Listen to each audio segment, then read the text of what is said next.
Welcome to Right on the Mark with your host, Mark Young. Today, we're making Philly cheesesteaks.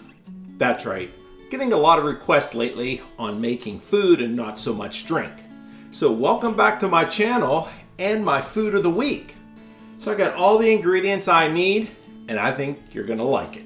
I mean, what's not to like? You got steak, cheese, bread, got a couple different cheeses. I got some Cheez Whiz and I got some provolone. So we're gonna go ahead and make two sandwiches and we're gonna see how they taste at the end and see if you like them. And I'm gonna ask you to tell me what you think about it. But anyway, let's get back to making our sandwich. First thing you wanna do is you wanna get some of your onions going on the griddle. Griddle set at about 350 degrees.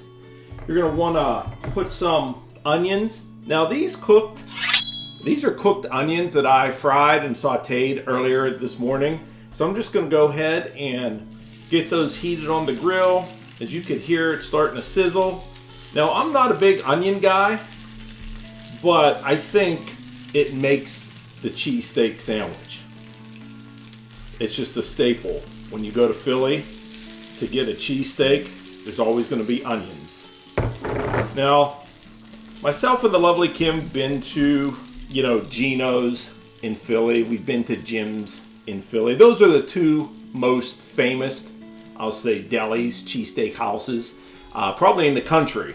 And the funny thing about it is they're across the street from each other. So when you're at Geno's, you're actually eating your cheesesteak looking at Jim's. And when you're at Jim's, you're looking at Geno's. So it's really crazy, but they love their cheesesteaks in Philly. I actually love going to Philly. Got a lot of friends out there. Jimbo, I used to go there and see Ricky. Melina. I mean, we'd have the whole gang there and we'd just party. South Street's where it's at. I mean, if you ever gone to South Street in Philly, you have to go to South Street in Philly. Jimbo will tell you, Ricky will tell you, it's the best in the biz. So anyway, let's get back to cooking. So as our onions are sauteing here and heating up, we're gonna go ahead with our meat. So I got I'll say about a quarter pound to a half a pound for each bun right there. And you're gonna wanna quickly cook these. As you can see, it's shaved steak. It's actually rib and round shaved steak. And you could hear that sizzle.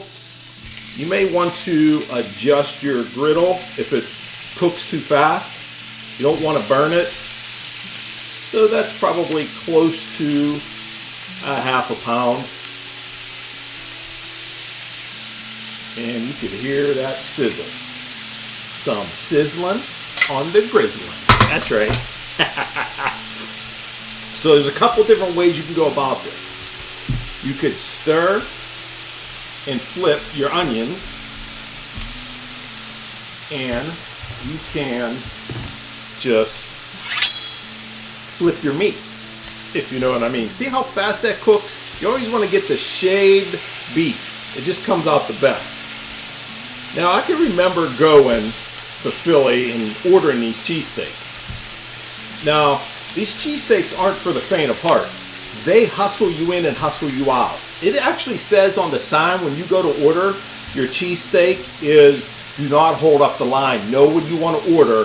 There's no asking questions. So you see, you make a single file line as this is starting to cook. You make a single file line and you go and you order and then you step aside. It's almost like the soup Nazi at Seinfeld in New York because they don't want you holding up the line. And they use a couple different cheeses. So you could ask for Cheez Whiz, which I have here, or you could have provolone on it. So whatever tickles your fancy, you go ahead with it. So you just want to keep turning the steak over until all the redness is out of the steak. If you've never cooked steak, for all you kids out there that want to try this, just keep turning and make sure you get all of the red out of it. Look at that. See, you don't want to make it too thick. A lot of people I know make cheesesteaks with actual ribeye steaks and they slice it really thin and put it on the grill. You can do that too. I just happen to get this at the store already shaven. It's much easier, much quicker. As a kid, I grew up on steakums. So if you don't know what steakums are, go check your local freezer section at Giant Eagle, Walmart, something like that. And you could make this with steakums. However, it's not as good with steakums. I think it's like processed meat or something like that. So this is starting to cook really, really well. Might want to turn down the heat a little. Onions are getting really crispy brown. Probably want to move that away so they don't get too burnt. Over here, I think they're about done. Cooking them early was really key. Let's flip this over here. But like I was saying, going to South Street was a blast. I mean, I can remember all the stores that they used to have. If the lovely Kim was here, she'd be able to chime in on all the stores. One that sticks out to me was a hat store. All they did was sell crazy hats, top hats, tassel caps, beanies, skull hats, for any occasion. Like if you were going, I don't know, to a gala and you needed like a top hat, a cane, anything like that, they would sell. That was just one that stuck out. And of course, all the Philly bars. Without a doubt. Cunningham's Court. I remember going there soon after the Sixers won the NBA championship. And the bar was packed at Cunningham's Court. So Billy Cunningham was the head coach of the Philadelphia 76ers during like the Dr. J era and Moses Malone era. And they won a lot of games and they won a championship. And it was hard getting a seat there. But, you know, my buddy Jimbo and his friends, Terry, Jules, you know, they were very gracious hosts, I'll say, and they took us to every place that they knew of that we thought we would have fun. So anyway, this is starting to cook. Enough about the old times. This is starting to cook here. There's a little bit of red on here, but since it's steak, it's really not that imperative you get it all red. It's not like you're making chicken or something like that. So let's go ahead and put our buns. Now, you could put the buns on the grill like this. I'll make one on the grill and one not. If you go to Philly, they're not going to put it on a grill unless you request it. But I like it toasted. But if you go to Jim's or Gino's, they're just going to put it on a nice fresh bun like that. I'm not an onion guy, but I'm going to go ahead and start layering this first one with onions just because they look like they're cooked. So if you lay them down first, some onions, just like that. And then you put some beef on it. Make sure it's done. It looks like it's done. Everything's pretty much well done. Put some shaved beef on that. Just like that.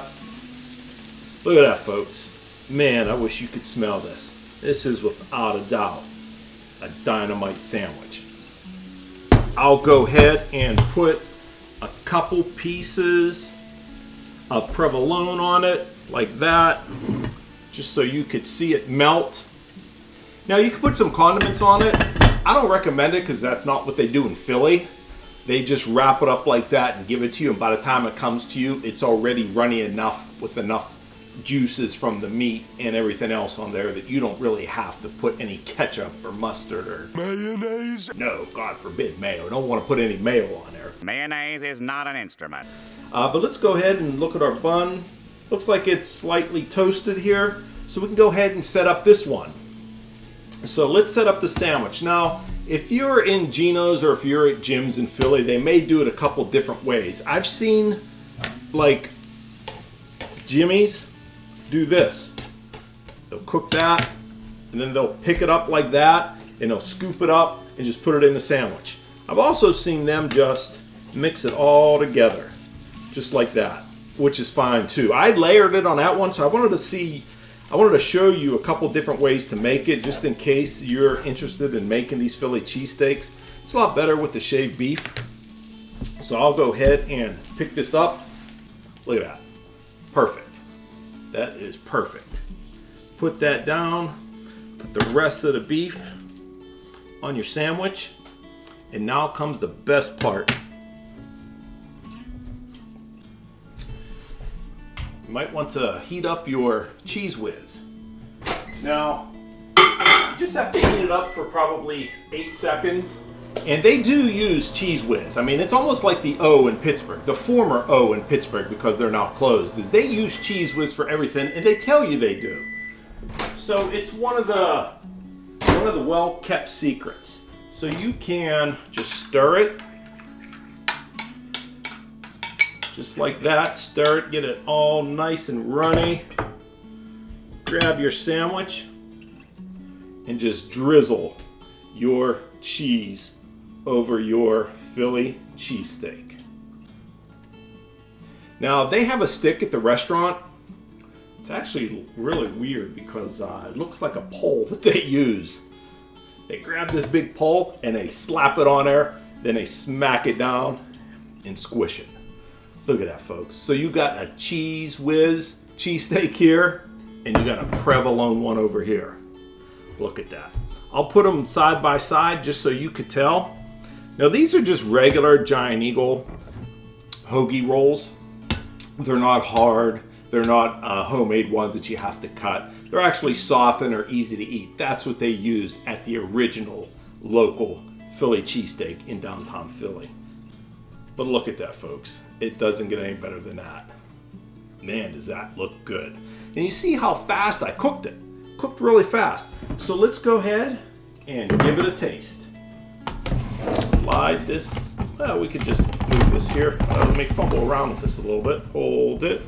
Turn it off so nobody gets burnt. Oh, I need my trusty assistant here. So let's go ahead and give it a cut right now.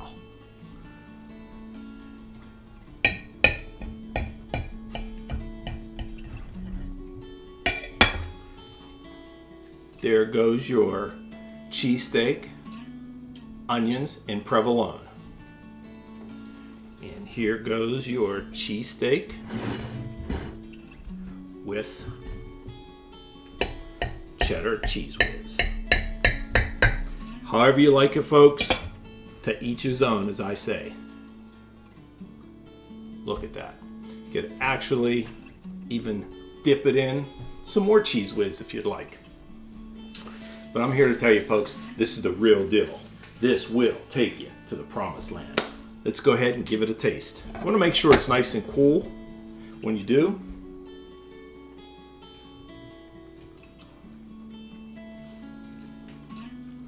Oh yeah, baby. Fresh, homemade steak. That's a big bingo, baby. This will take you to the promised land, as I always say. Stick to the program. This will get you where you need to go. Drink a Yingling with this. At your local beer out there. You could have a Miller Lite, anything you want that goes with this. It'll be fantastic. Let's try the other one. The provolone one, going in. As my dad says, provolone whenever he takes a picture. Guess that makes you smile. And this sandwich does as well. Oh yeah. Bingo, baby. It's pretty sweet. No matter which one you pick, it'll take you to the promised land. I guarantee it. Very simple ingredients. You saw everything here. It's nothing you don't have. You might have to pick up a couple cheeses, buns, package of shaved beef, and you're good to go. Homemade is the best made. That's right. So anyway, let me hear what you think about your homemade cheese sticks. Jimbo, Ricky, Hefty, Joe, anybody out there that's made this, let me know. Comment below and tell me how much you like this, man. I'm enjoying it. It's nice, chewy, it's filling, and it's wholesome good. Let me tell you, I could wash this down with any beverage you like. But anyway, folks, that about wraps it up for Right on the Mark with your host, Mark Young. Don't forget to like, subscribe, and tap the bell so you don't miss any of this, and any of the food, because I'm digging the food and the drinks. See you next time, folks. Take care. Wow, that's some good eating right there.